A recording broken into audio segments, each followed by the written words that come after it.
Muy buenas tardes, Raúl. Te agradezco mucho y agradecemos también a nuestros seguidores por continuar en el periódico digital AC Turismo, novedades del mundo del turismo y la hotelería.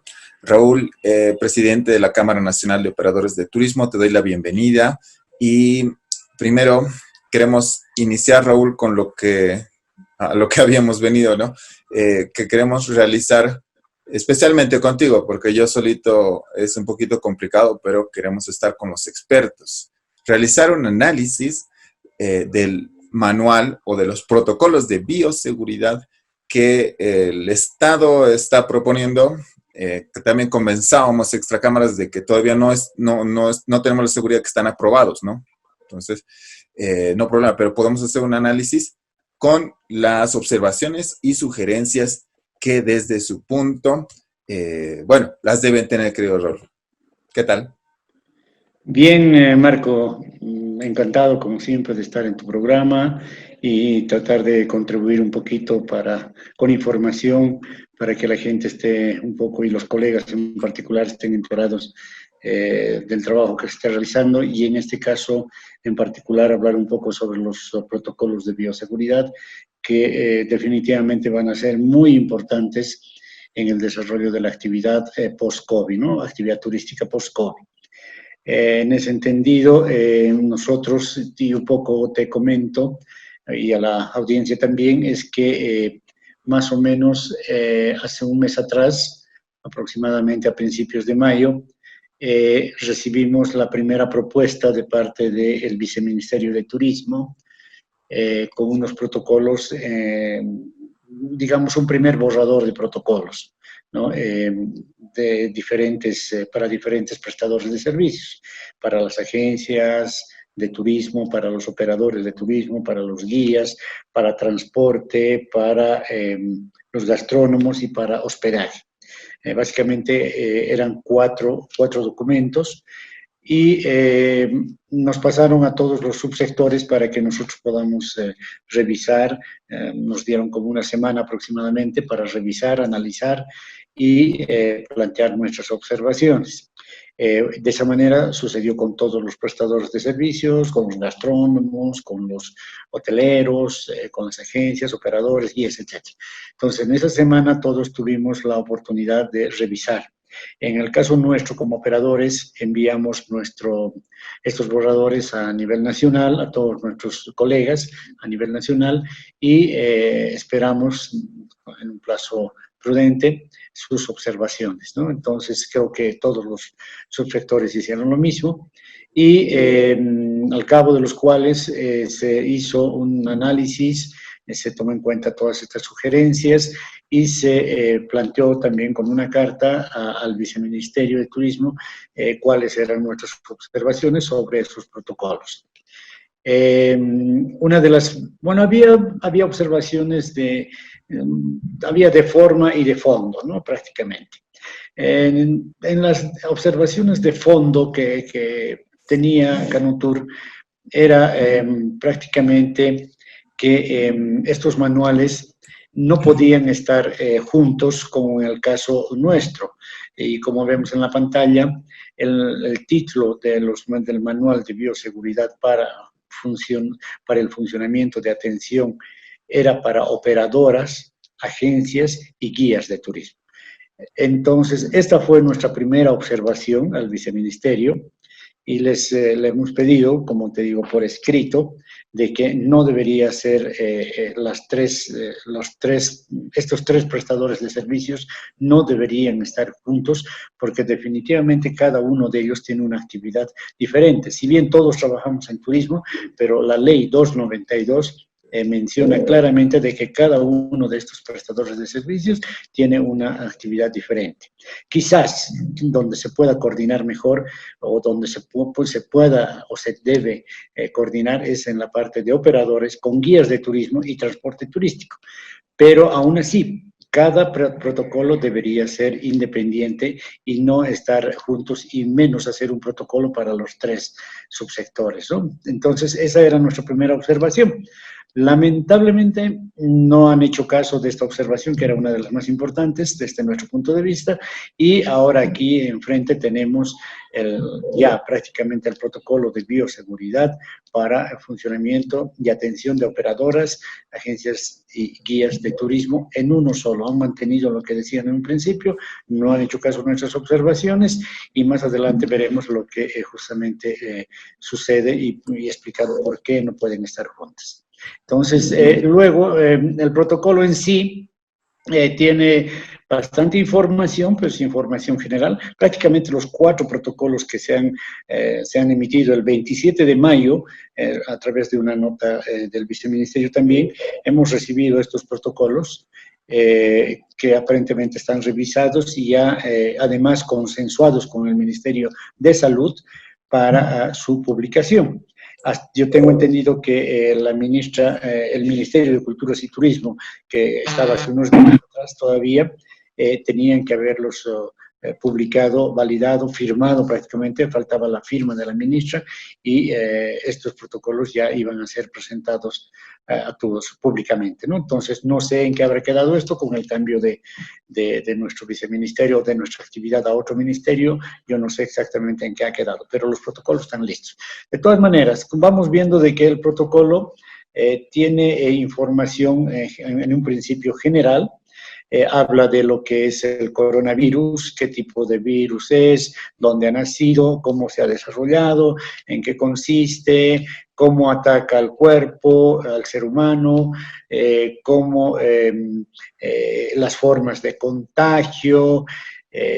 Prácticamente es información general que todos de alguna manera conocemos, pero que el Ministerio de Salud, en este caso, que es el que brinda toda esta información, la plasma en estos manuales de bioseguridad, ¿no? Entonces, de esa manera también hay formas de cómo se puede contrarrestar el coronavirus, con qué tipo de acciones. En principio, se habla de lavar, incluso muestra cómo se debe lavar las manos, qué tipo de elementos, qué tipo de alcohol, qué tipo de mezclas entre lavandina o el hipoclorito con el agua se debe realizar, las cantidades, las proporciones, etc. Es información general del virus en sí, ¿no? Entonces, son como más o menos unas 15 páginas que habla en principio de todo esto, ¿no? Como ustedes pueden ver, es información general y básica que se ha estado repitiendo todo este tiempo en los medios de comunicación. Y podemos llegar hasta la página 18 prácticamente, donde ahí sí empieza la parte de hablar ya sobre el tema específico turístico y en particular del subsector al que pertenece. En este caso, el punto 8 de la página 18 dice, medidas para el funcionamiento y atención, o sea, repito, medidas para el funcionamiento y atención de operadoras, agencias y guías de turismo. Aquí realmente, bueno, como dice el título, como les comentaba al principio, es un tema de que, a ver, vamos a referirnos a la ley 292, Bolivia te espera. ¿Cuál es el rol de una agencia de viajes? Una agencia de viajes es una empresa comisionista y que puede vender cualquier servicio, puede vender hotel, puede ser representante de un hotel, puede vender los servicios de un hotel, puede vender los paquetes de una mayorista son las empresas, es otro tipo de empresas del rubro turístico, y que tienen paquetes del exterior, representando a empresas del exterior, vale decir cruceros y, bueno, ese tipo de actividad en el turismo emisivo.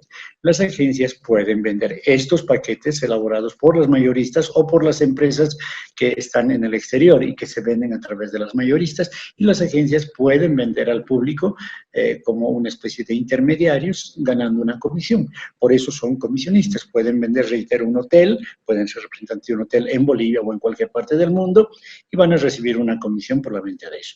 Venden boletos, ellos no tienen aviones, no tienen nada, venden boletos, venden los servicios en diferentes partes del mundo y por la venta de esos boletos tienen comisiones. Es por eso que en estos días hemos estado viendo de que, por ejemplo, Amazonas les ha quitado la comisión o les ha bajado, creo, al 1% de comisión, y por eso es que las agencias están reclamando, evidentemente, e incluso están buscando una ley que les proteja en este tipo de actividad. Pero bueno, ese es un tema de ellos y un tema que define claramente que ellas son empresas comisionistas. Incluso para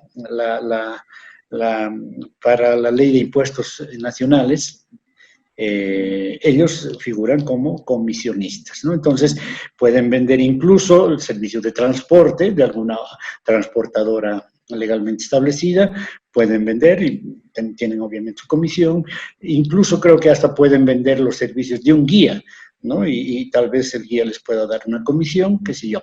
Pero lo que sí no pueden hacer es crear paquetes o hacer paquetes con todos estos servicios, porque para eso está una operadora. La operadora es justamente el eje articulador que en principio crea los paquetes a nivel interno, para venderlos en el exterior. En Bolivia crea los paquetes, delinea un paquete turístico en una región y al delinear este paquete evidentemente requiere de los proveedores, requiere de hoteles, requiere de servicio de transporte, servicio de guías, servicios de restaurantes, museos, etcétera, una serie de atractivos para armar un paquete. Las operadoras sí están llamadas a armar estos paquetes y venderlos como paquetes. Incluso las agencias pueden vender los paquetes de una operadora por una comisión. Eso dice la ley. Definitivamente, eso está claro en la ley, cuál es el rol de las agencias de viaje, cuál es el rol de las operadoras. Por tanto, unirnos. Quizás podemos estar unidos hasta la parte donde las oficinas, la gente que entra, los usuarios, que entran o los clientes que entran a una oficina pueden entrar a una operadora de turismo. Las operadoras de turismo están en diferentes partes de la ciudad, en diferentes partes de Bolivia y pueden tener clientes directos, turistas directos, evidentemente. Las agencias de viaje también. Hasta ahí podemos saber cuáles son los protocolos de bioseguridad para ingresar a una oficina, el distanciamiento social, el limpiado de calzados, el limpiado de las manos y que los escritorios tengan una separación para que no haya un contacto directo, etcétera, ¿no? Entonces, todos aquellos protocolos de bioseguridad dentro de una oficina, sí, pueden ser comunes. Pero ya más allá, digamos, en la operación misma, bueno, pues obviamente las agencias de viaje ya no tienen nada que ver. Ya entran la parte, para nosotros como operadores, entran como, a ver, ¿qué tenemos? Tenemos que ver los protocolos de bioseguridad del transporte que va a ir a recoger al pasajero del aeropuerto, el guía, cómo se va a comportar, con qué medidas de bioseguridad va a estar, qué tipo de barbijos va a llevar el limpiador de calzados, va a llevar el alcohol, va a llevar el oxígeno, va a llevar... Entonces, ya ese tipo de acciones con relación a la operación turística ya no tiene nada que ver una agencia de viajes. Por tanto, yo pienso que debería estar totalmente definido cuáles son los roles y cuál es la actividad en cuanto a los protocolos de bioseguridad de una agencia de viajes, que se limita principalmente a sus oficinas. Y casos excepcionales, tal vez en algunos otros casos, que bueno, no se me viene a la mente en este momento. Pero en la parte de operadoras sí es mucho más amplio. Ahora, con relación a los guías, evidentemente el protocolo de bioseguridad de un guía y de la operadora tiene que estar coordinado, porque se trabaja de la mano entre los guías, el transporte y la operadora. Por tanto, esos tres, hasta podría decir que esos tres protocolos sí podrían estar seguros juntos en una primera parte, pero después desglosar uno por uno, porque la actividad, cuál es la responsabilidad de la empresa con relación a los protocolos y cuando lleguen los turistas, cuál es la responsabilidad y el accionar y el protocolo que debe seguir un guía y cuál es el protocolo que debe seguir un transporte. Por tanto, son tres temas diferentes. En ese entendido, ahí sí se tiene que, de todas maneras, otra vez subdividir los protocolos. Si vamos bajando, vamos viendo de que inicialmente habla de lo que les decía, del distanciamiento social cuando van a una oficina. Posteriormente, habla de los pasos, ¿no? Dice, antes de iniciar los recorridos, los turistas deben tomar en cuenta las siguientes consideraciones. Evidentemente, esto corresponde a una operadora de turismo, porque la operadora es la que maneja a los turistas. Entonces, por eso esto no tiene nada que ver ya con las agencias de viaje, ¿entienden? Entonces, por eso es que un poco, lamentablemente, los técnicos del viceministerio han hecho este tipo de protocolos y invitan, lamentablemente, a la desinformación. E invitan a que, bueno, ahora de pronto con esto dicen las agencias, vamos a tener que operar, vamos a hacer ese tipo de servicios, no lo vamos a hacer, ¿qué vamos a hacer? Los guías dirán, bueno, ahora esto lo vamos a coordinar con las agencias o con las operadoras, ¿qué vamos a hacer? ¿Me entienden? O sea, invita a la desinformación. Por eso es que nosotros como Canotur habíamos sugerido de que este protocolo debería estar dividido y no debería estar en uno solo, ¿no? Entonces, si vamos bajando un poquito más, por favor, Marco, habla justamente de todas las acciones que una operadora tiene que hacer cuando llega un turista. Un poquito más abajo habla de los guías y ahí está. Para subir a un bus tiene que limpiarse los calzados, o para entrar a una oficina tiene que limpiarse también los calzados, y con qué tipo de elementos, ahí está, ¿no? O sea, esto es en una oficina, pero también tiene que darse en un bus, pero no es lo mismo. No es lo mismo. Por ejemplo, en el caso del transporte, el conductor tiene que dejar los elementos de limpieza y tiene que alejarse por lo menos a 2 metros de los turistas. No puede estar presente dándoles la mano, dándoles la bienvenida, ni siquiera el guía tiene que estar alejado. O sea, son protocolos internacionales que ya tampoco estamos inventando la pólvora. Son protocolos internacionales donde ya se sabe cuál es el accionar o la actitud del conductor del bus o del transporte turístico y cuál es la actitud del guía de turismo. En este caso, aquí empieza el protocolo para los guías de turismo. Y aquí les habla evidentemente de la actitud en principio y todos los protocolos que debe seguir un guía cuando tenga a su cargo el manejo de turistas, ¿no? Durante el recorrido de los turistas, dice, bueno, hay una serie de pasos que evidentemente los guías deben realizar, y esto, como les digo, es un protocolo básico, ¿no? Tampoco es un invento de las autoridades bolivianas, sino esto ha sido consensuado, porque nosotros también lo hemos visto, con protocolos de México, protocolos de España, y un poco con los protocolos del Perú. Los protocolos del Perú hemos tenido oportunidad de revisarlos con mucho cuidado, son mucho más cuidadosos, mucho más amplios, ¿no? Pero hay muchas cosas en este protocolo se están dejando también al criterio y a la experiencia de las personas. Y al final tampoco es tan grande la situación. Por ejemplo, me acuerdo en este momento un detalle para los guías, ¿no? El guía está prohibido en el Perú, en los protocolos del Perú. El guía tiene su lugar en el bus, digamos, cuando está guiando un bus, y el guía está prohibido de que gire, esté de frente a los pasajeros. El guía debe estar en otra posición, en la posición que corresponde, y no debe hablar de frente a los turistas, ¿no? Entonces, eso dice en el Perú. Acá en Bolivia, en el protocolo de los guías, no dice eso, pero bueno, evidentemente, en base al criterio, el guía no tiene que estar muy cerca del turista, evidentemente, porque en este caso, cuando lleguen los turistas, tenemos que tener cuidado de ambas partes. Tenemos que cuidar a los turistas y tenemos que cuidar al personal. Entonces, son 2 tipos de cuidado donde evidentemente influye mucho la experiencia del guía y un poco también el requerimiento del pasajero, porque habrá pasajeros que sí van a querer estar o van a tener mucho más cuidado que otros. Entonces, eso es básicamente lo tiene que manejar el guía en base a su experiencia, ¿no? Entonces, ese tipo de elementos de que hay que tener cuidado, todos debemos tener cuidado. Por ejemplo, algo a nivel internacional, una recomendación a nivel internacional es de que la más mínima expresión, digamos, o manifestación de un contagio, quiero decir, de que una persona con el virus, ¿no? De parte de los turistas, evidentemente, por decir, si un turista estornuda, entonces apenas haya una pequeña señal, dice el protocolo, debe darse cuenta a las autoridades. ¿Sí? Entonces, por seguridad de todos. En este momento, yo me imagino, me pongo en el lugar, digamos, ¿no? De que alguien estornuda, ¿Qué van a decir los otros pasajeros? Porque puede ser que sea un grupo, no vamos a hablar de 20, 30, vamos a hablar de 10, digamos, ¿no? Entonces, ¿qué va a pasar el resto de los pasajeros? Habrán pasajeros que se van a alejar del mismo pasajero, habrá quizás sus amigos, sus familiares que no lo van a hacer.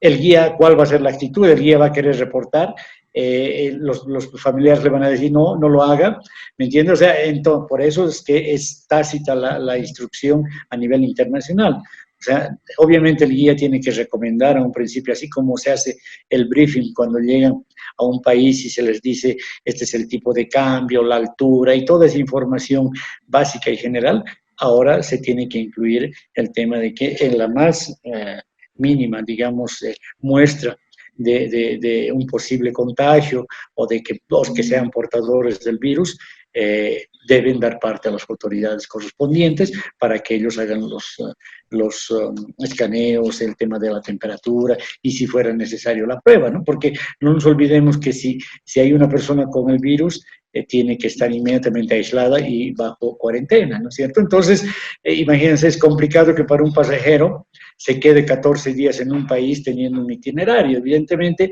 cuando lleguen los pasajeros, lo tienen que, evidentemente, necesitan un certificado internacional, o le están llamando también, y ese es otro tema que vamos a hablar al final, un pasaporte de salud.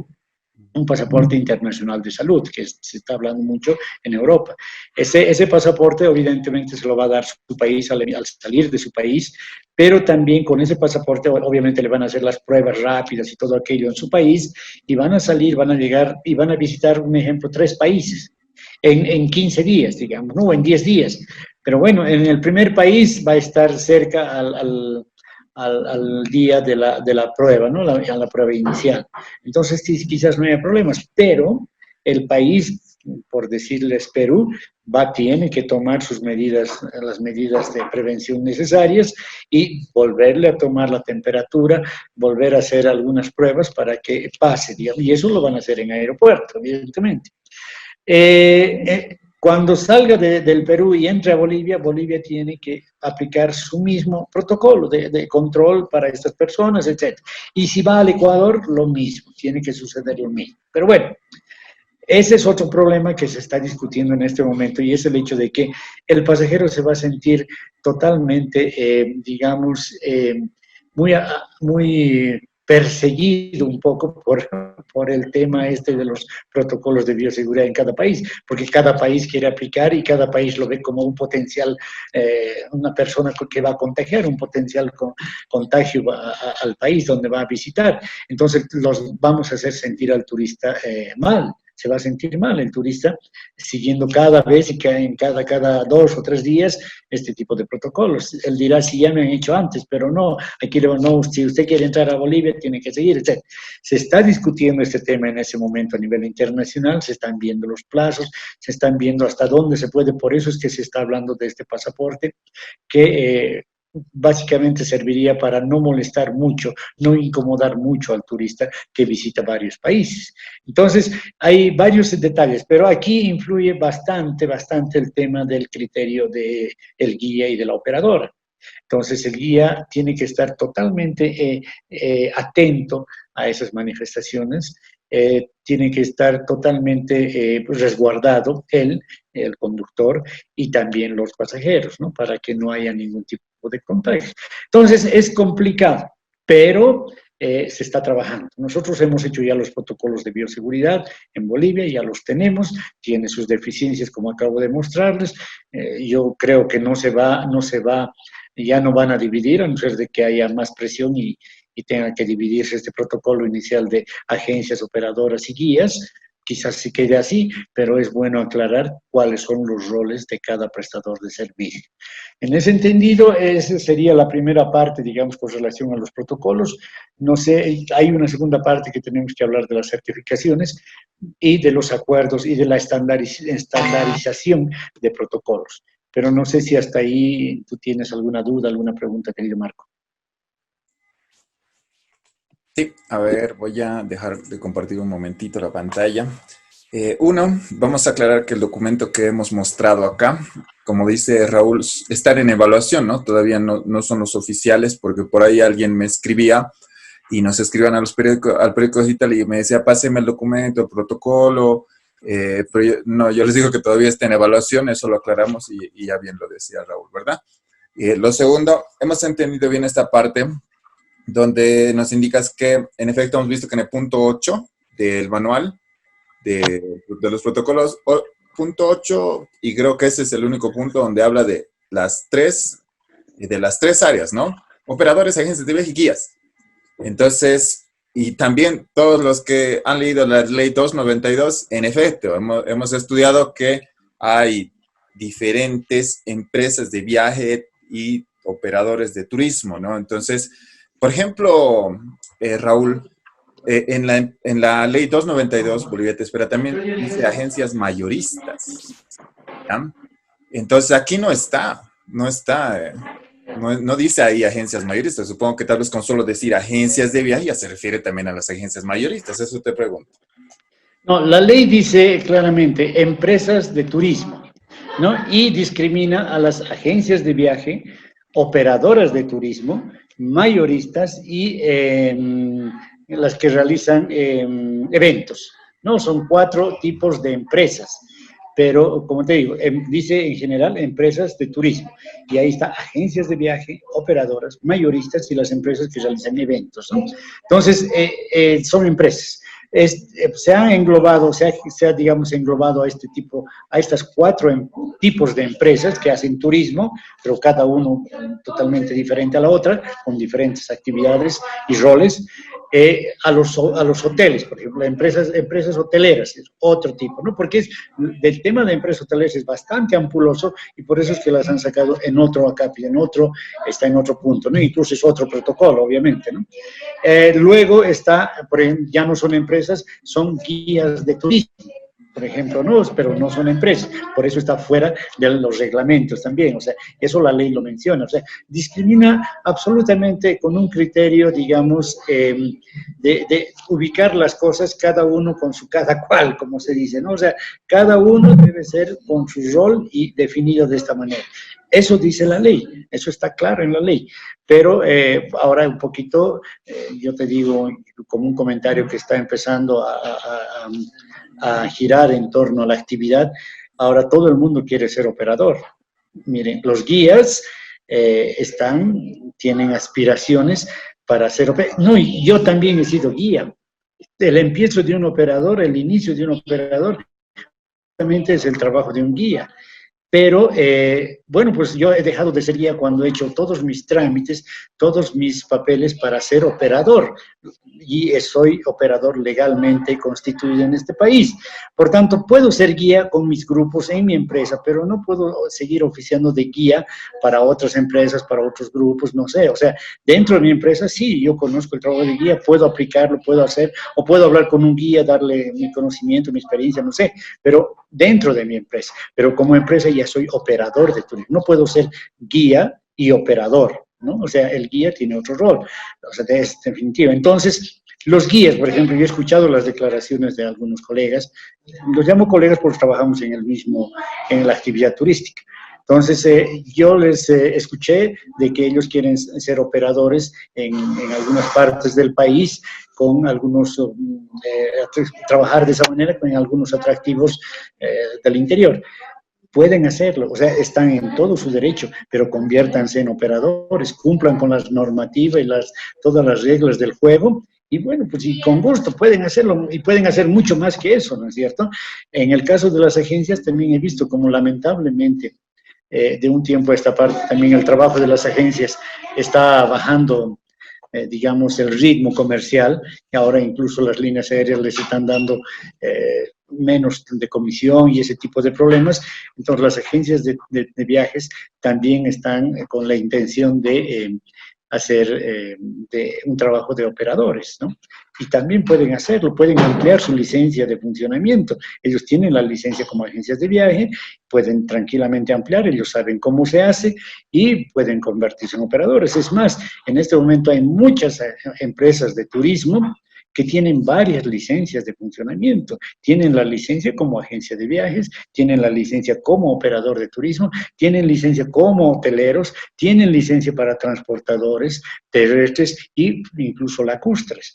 Entonces, está bien, hay muchas empresas y todos podemos hacerlo, cumpliendo la normativa vigente. Entonces, pero si no queremos cumplir y queremos hacer la labor del otro, entonces ya llama la atención y no es correcto, ¿no? ¿Por qué consideras, digamos, porque ahorita lo que estamos entendiendo, y en ese punto 8, que es el que realmente es específico a lo que venimos, porque lo anterior, punto 7, punto 6, punto 5 y todos los puntos de arriba, en efecto se refieren a qué es el COVID, cómo se propaga, dónde se propaga, tal vez es un diagnóstico, ¿verdad? Pero, en efecto, es solo un punto, ¿ya? Y de lo que hemos entendido hasta ahora, todavía el protocolo no es claro y concreto. No, eso es lo que estamos entendiendo. Te pregunto, Raúl, y tu punto de vista, ¿por qué consideras que el protocolo está así? Bueno, como te digo, se ha tomado ejemplo de otros países, como te digo, de España, de México y algunos otros países seguramente, se ha tomado como ejemplo, se ha tomado como muestra.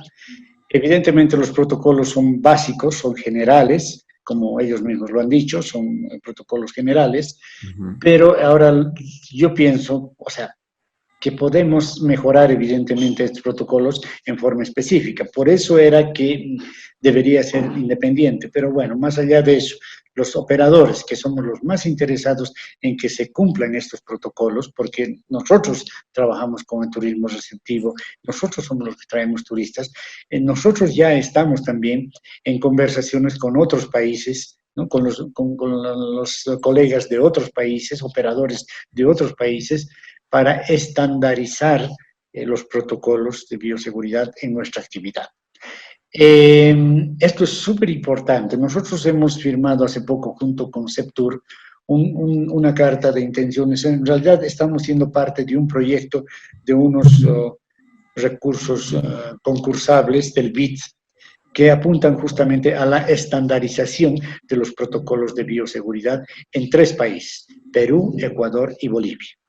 Si esto resulta, evidentemente a mediados de este mes creo que vamos a tener los resultados. Sí, creo que en esta semana ya vamos a tener los resultados, si hemos logrado ganar este concurso, porque sería una maravilla. Y si no lo hacemos, igual vamos a tener que buscar estandarizar estos protocolos. ¿Qué quiero decir con estandarizar? Es lo que les decía en principio, ¿no? El hecho de que un turista venga y en cada país, digamos, tenga que seguir protocolos, en realidad en su viaje si visita 3 países, 4 veces va a tener que hacer o seguir un protocolo de bioseguridad, ¿no? En 3 países y al salir de su país.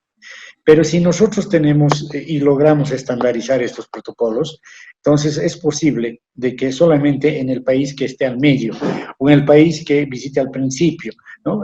se haga este protocolo porque sigue un protocolo estandarizado de todos. Además, si aquí tenemos una necesidad y en el Perú tienen otra, bueno, vamos a tratar de estandarizar para que entre los 2 países o lo aborramos o eliminemos ese punto o aumentemos ese punto en nuestros protocolos. O sea, lo que queremos es definitivamente facilitar y que el turista se sienta cómodo, se sienta bien, cumpliendo las normas, pero se sienta bien también por su bien, obviamente por su salud, pero que se sienta mejor y no hacer en cada lugar ciertos protocolos. Entonces, ese es el objetivo de estandarizar los protocolos de bioseguridad. Y en esa instancia vamos a tener que hablar de nuestros protocolos, si son menos o son más, hablar de sus protocolos, si son menos o son más, y vamos a tener que coordinar estas acciones. Esa es una primera tarea que tenemos para mejorar los protocolos, ¿no? No se trata de que nosotros pongamos todos los requisitos y de pronto no sirva, ¿no? Entonces, frente a la realidad. Lo que vamos a hacer es, repito, estandarizar y estamos en ese camino. Con o sin este proyecto del BID, lo tenemos que hacer como operadores de turismo receptivo particularmente. Ok. Vuelvo al documento, Raúl, para allá, la otra parte que nos comentabas. No sé si está en el documento. Por ejemplo, creo No, que ya termina aquí, ¿no? sí, no, ya es muy escueto también, es muy, como les decía, muy básico, muy general, Pero bueno, es lo que tenemos, ¿no? Y con lo cual vamos a tratar de trabajar inicialmente. Ahora, para el turismo, evidentemente este protocolo se presta también, o es mucho mejor, digamos, o cubre de alguna manera eh, con más expectativas el turismo interno. Porque no nos olvidemos que este protocolo también se va a aplicar en el turismo interno. En la parte ya inferior da las direcciones de las clínicas, los teléfonos de emergencia, también si es que se trata de un turista extranjero, está ahí, como vemos, las representaciones diplomáticas, las direcciones, los teléfonos de esas representaciones diplomáticas para dar parte, ¿no?, del turista que se está quedando en cuarentena, digamos, ¿no?, o que necesita este tipo de acción. Entonces, ahí está. Es como un complemento a la información, ¿no? Pero, como les decía, este protocolo de bioseguridad se va a aplicar también al turismo interno. Entonces, era urgente que salgan estos protocolos, que ya prácticamente están, y se los va a tener que aplicar al turismo interno. Ahora, ¿quiénes manejan el turismo interno? Somos los operadores. Los operadores somos los que creamos, les repito, los paquetes. Seguramente muchos de los colegas en este momento ya tienen paquetes a nivel nacional. Nosotros en Canutur tenemos una red de operadores que están trabajando en el producto Conoce Primero Bolivia. Es adecuado a la coyuntura y son paquetes además inclusivos y que tienen la característica de trabajar en lugares abiertos, espacios abiertos, un poco siguiendo la tendencia.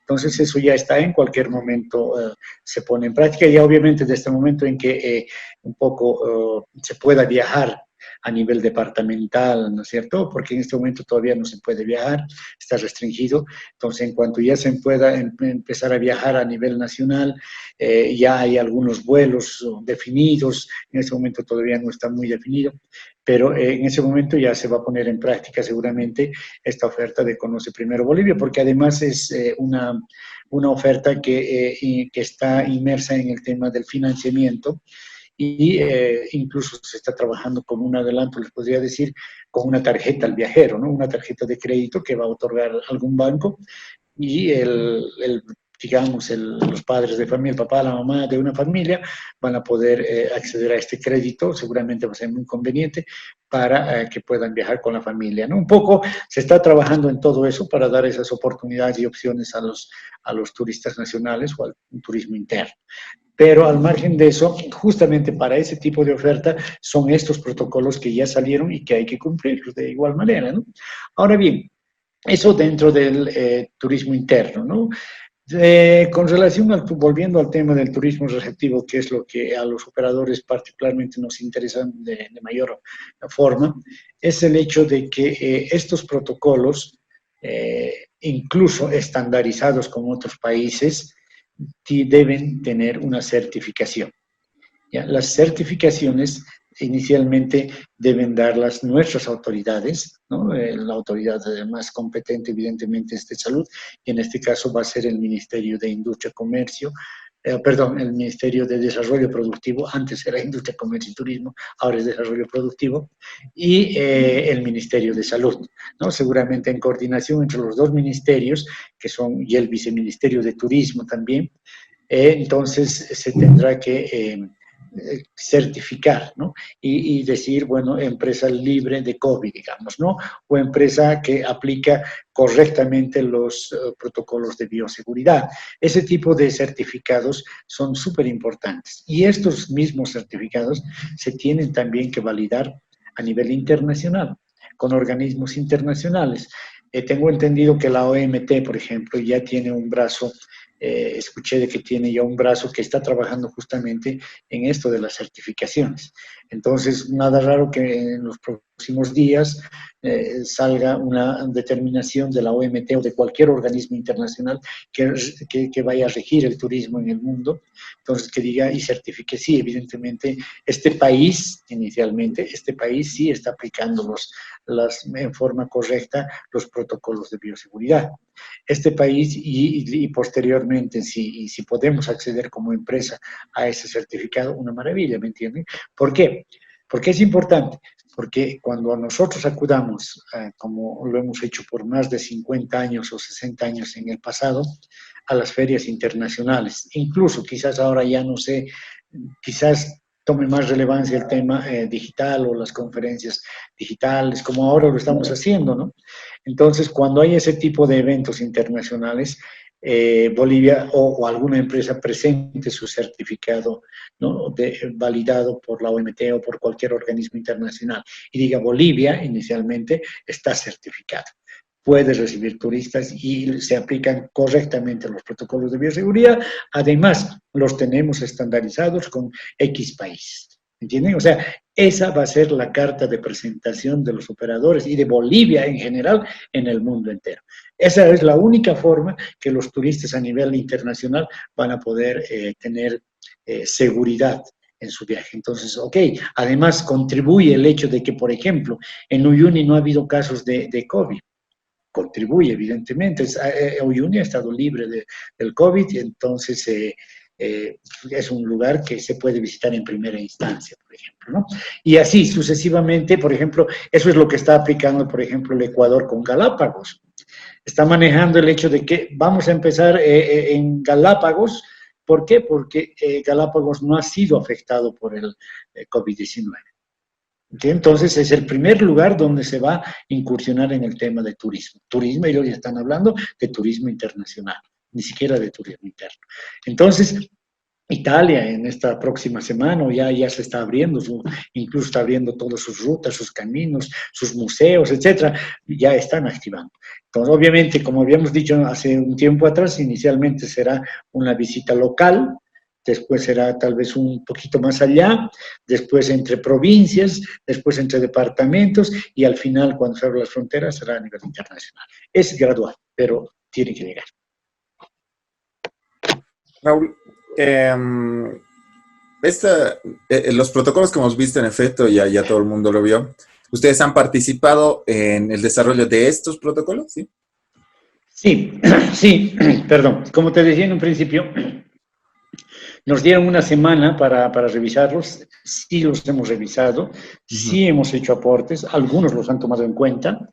Como les decía, había observaciones de forma y había observaciones de fondo. Sí han tomado en cuenta algunas de nuestras observaciones, no recuerdo en este momento exactamente cuáles, pero la que sí nos ha llamado mucho la atención y la que era más importante que nosotros habíamos hecho era la que se divida, se separe, y no se lo ha hecho, ¿no? Pero bueno, ¿qué podemos hacer? Ya hemos hecho el intento, hemos hecho el trabajo, hemos hecho la sugerencia, tenemos los documentos que acreditan eso. Las autoridades no han hecho caso omiso. No sé honestamente por qué. Habría que preguntarles a ellos por qué no han dividido esto. Yo no lo entiendo. Es posible que tal vez si ellos me explican, lo pueda entender. Aprovecho ese espacio para otra vez, sí, invitar a las autoridades a que vengan a hacer turismo y que podamos conversar. Ya saben que la desinformación se combate con información. Pero bueno, entonces, otro. Ahorita sí, de verdad que están algo escuetos, como se dice, el manual es todavía muy general, no es muy concreto.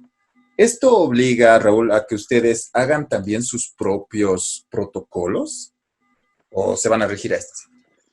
No, obviamente ya hay protocolos oficiales, ¿no? Son esos, tengan sus errores, tengan sus problemas, tengan sus deficiencias, pero tenemos que aplicarlos en forma inicial. Por eso digo, ahora lo que vale es, en tema de receptivo, inicialmente, es estandarizar los protocolos con otros países. Eso es importante, por un lado. En el tema de turismo interno, lo que corresponde ahora es el siguiente paso. Las autoridades nacionales ya han emitido estos protocolos. Bien o mal, están emitidos, ¿no es cierto? O están publicados, ¿no? Es cuestión de días si es que no lo han firmado, pero ya está. Ahora, ¿qué viene? Lo que viene a continuación son los protocolos departamentales y los protocolos municipales. Los protocolos departamentales son los que te van a decir qué vas a hacer cuando llegues a Tiwanaku. ¿Entiendes? O sea, evidentemente un operador puede tener todos los protocolos a nivel internacional y tenemos todo, y estamos aplicando en el transporte y el guía y todo aquello, una maravilla. Pero ¿qué va a pasar si llego a Tiwanaku y en Tiwanaku no hay un lugar para limpiarse los pies para entrar al restaurante o entrar al baño? No hay alcohol, no hay, bueno, no hay la gente está caminando sin barbijo. O sea, no va a servir de nada. No va a servir de nada. Por eso es importante que en los centros y atractivos turísticos fuera de La Paz, en el departamento, o sea, inicialmente dentro del departamento de La Paz, por ejemplo, la gobernación pueda coordinar con estos centros y atractivos turísticos del país para tener los protocolos, para llevar adelante los protocolos, que quizás sean los mismos, sean diferentes, sean iguales, no sé, ellos tienen que trabajar en esa medida. Porque el viceministerio ha trabajado en protocolos nacionales, generales, es el paraguas, como decimos. Ahora a las gobernaciones les corresponde trabajar en los protocolos y en los centros y atractivos turísticos que están bajo su jurisdicción. Lo mismo en el ambiente, en el ámbito municipal. Para ir al Valle de la Luna, que depende de un municipio, pues hay que seguir los protocolos. ¿Y quiénes los tienen que hacer? No lo van a hacer los operadores, no lo van a hacer las gobernaciones, no lo va a hacer el ministerio ya ha hecho algo general, pero tendrán que replicarse quizás los mismos o tal vez más o menos por el municipio, ¿no es cierto? El municipio tiene que empezar a manejar ese tipo de protocolos en los museos. ¿Quiénes se encargan de hacer los protocolos para entrar a un museo? ¿Quiénes se encargan para subir al teleférico como atractivo turístico? Seguramente, no sé, los municipios, la gobernación, el viceministerio, no sé, ¿me entiendes? O sea, ahí tenemos que ver el tema de las competencias, ¿no? Las competencias, pero sí tiene que haber, y tiene que ser competencias en coordinación, que no puede haber cosas raras, ¿no? Cosas extrañas que de pronto no piden en Bolivia para entrar a Bolivia, pero solamente se pide para entrar a X museo, ¿me entienden? O sea, si estamos hablando de tratar de estandarizar, de no hacerle sentir al turista que nos está trayendo la enfermedad, no hacer sentir mal y de pronto por ahí alguien se inventa algún protocolo para entrar a un museo que va a ser chocante, ¿me entienden? Entonces, bajo un criterio y experiencia lógica y profesional debe actuarse, ¿no? Y debe actuarse en forma sí, de acuerdo a las competencias. Si tuviéramos sugerencias, ahorita ya para qué, como decíamos, ¿no? O sea, ya los documentos ya han sido emitidos y también ya estamos, creo que no sé, yo creo que ya tenemos que entrar a rescatar el turismo o a operar, ¿no? Yo, por ejemplo, como un ejemplo, vi de que Avatur ha contribuido con un protocolo de bioseguridad para aventura. Yo vi, me lo pasaron, me lo mostraron, vi, y ese es un punto alto para ellos, por ejemplo, ¿no? Un trabajo interesante, lo he leído, obviamente está apuntando exclusivamente a la gente que hace aventuras, si no me equivoco, en el tema de biking, por ejemplo, ¿no? Y es que ese es el camino, ¿no? O sea, evidentemente no lo ha hecho el viceministerio, no lo va a hacer tampoco. Lo tendría que haber hecho la gobernación, porque es competencia de la gobernación la ruta que llamamos la ruta de la muerte, ¿no ve? Pero ¿cuándo lo va a hacer? Bueno, está bien, quizás no está muy ocupada, no sé, pero de pronto los operadores que van hacia esa ruta han hecho un protocolo, basados en protocolos internacionales, en los protocolos generales, están haciendo una sugerencia. Eso seguramente lo van a presentar a la gobernación y lo que les corresponde a ellos será pues revisar, mirar, preguntarles, aportar, modificarle un poquito, qué sé yo, pero la base ya está. Y emitirlo cuanto antes, ¿no es cierto? Porque la propuesta es de parte del operador que está en el lugar, porque lo necesita, evidentemente. Entonces, ese tipo de acciones y de actitudes se tienen que replicar en el país, ¿no? Y de pronto el Valle de la Luna seguramente ya está trabajando por el municipio que corresponde, ya está trabajando los protocolos. De pronto en Tiwanaku los comunarios y los vecinos y los pobladores y el CIAT, por ejemplo, me imagino que ya están trabajando en su protocolo para que visiten sus ruinas. De que hay que validarlos ellos a nivel departamental, a nivel de las gobernaciones, tienen que hacerlo. Pero ese es el rol, o sea, de toda la gente. Yo convoco a toda la gente que tiene aspiraciones y que ha vivido por años del turismo a contribuir, porque no esperemos que llegue todo y que nos llegue todo y que bueno, todo querramos hechito, como se dice, ¿no? sino que hay que contribuir. O sea, todas esas regiones con vocación turística que viven del turismo, ¿quién mejor que ellos sabe las necesidades? Entonces, en este tiempo, como dicen muchos, que todos estamos desempleados, y es la verdad, todos estamos totalmente desempleados, a pesar de que hay ahí un hombre, una empresa, hay funcionarios, pero nadie tiene trabajo. Empecemos a trabajar con los protocolos, en los protocolos que nos interesan desde nuestro punto de vista. Eso se lo valida con las autoridades correspondientes y es un aporte, ¿no es cierto? Entonces, en esa medida y con ese enfoque, pienso que vamos a salir adelante mucho más rápido de lo que esperamos. Ok, voy a contribuir un poquito a esa reflexión acerca de las competencias. En efecto, el Viceministerio de Turismo, la autoridad estatal, ¿verdad? Ya tiene los protocolos. Ahora faltan, a lo que se refiere Raúl, son las gobernaciones y los municipios, ¿verdad? Y de ahí habrá que sectorizar. Pero entonces, prácticamente estamos ok, digamos. Entonces, de forma general ya está el protocolo. ¿Cuándo será oficializado eso? Ya saben, queridos seguidores, vamos a estar atentos y también a la información de Canotur. Y entonces, la parte departamental y la parte municipal, Raúl, por lo visto, por lo que me cuentas, ustedes no están trabajando todavía en eso, porque en efecto, por ejemplo, la parte departamental, lo que hemos visto hasta ahora ha sido que, sí, en efecto, con Avatur han presentado un video de promoción, ¿verdad? Pero ahora les falta sus protocolos de seguridad.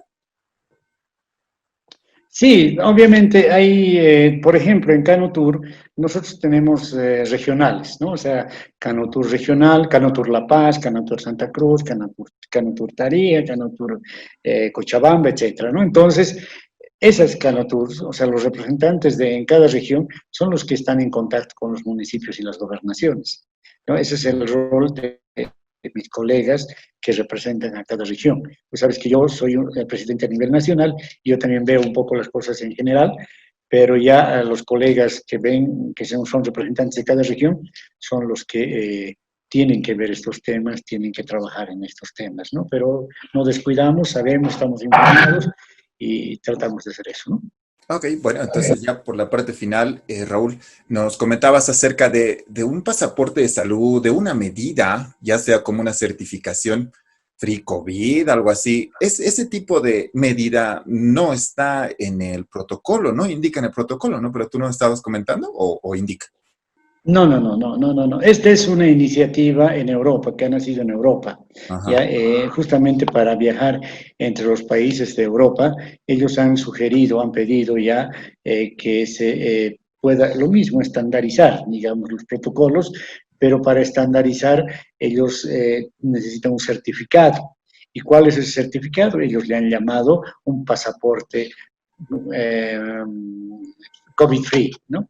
Entonces, un pasaporte que el portador de este pasaporte, evidentemente, se dice que está totalmente sano y que puede circular por cierta cantidad de días, mientras dure y todo aquello del tema del virus, ¿cierto?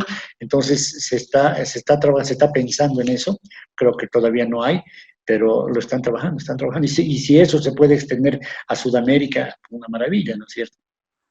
Ujú. Ok, bueno, entonces ya en esta parte final te agradezco mucho por haber compartido todo esto con el mundo del turismo y la hotelería, reunido y ya sabes que nosotros tratamos de reunirlos en ACE Turismo. Entonces yo me despido desde ya nomás. Raúl, te dejo con tu mensaje de despedida y de finalización. Yo me despido siempre con la frase, por favor, no busquen trabajo en turismo, créanlo. ¿Ok? Raúl, te dejo Muy ahí. buen eslogan, muy bien, bien el eslogan, porque esa es la idea. Ya la OMT ha lanzado un comunicado hace unos días atrás, 3 días atrás, si no me equivoco, de que se reactive el turismo en el mundo. Nosotros también creemos de que ya es tiempo. Hemos tenido 60 días o más de espera, es mucho tiempo. Obviamente para algunos ya se estará reactivando de alguna manera, ¿no? Poca o mucha. Para otros, como los operadores, tendremos que esperar más tiempo todavía, seguramente hasta el año, pero de que tiene que reactivarse, tiene que reactivarse. Tengamos fe y estamos en camino. Gracias. Chao, Raúl. Gracias a todos. Adiós.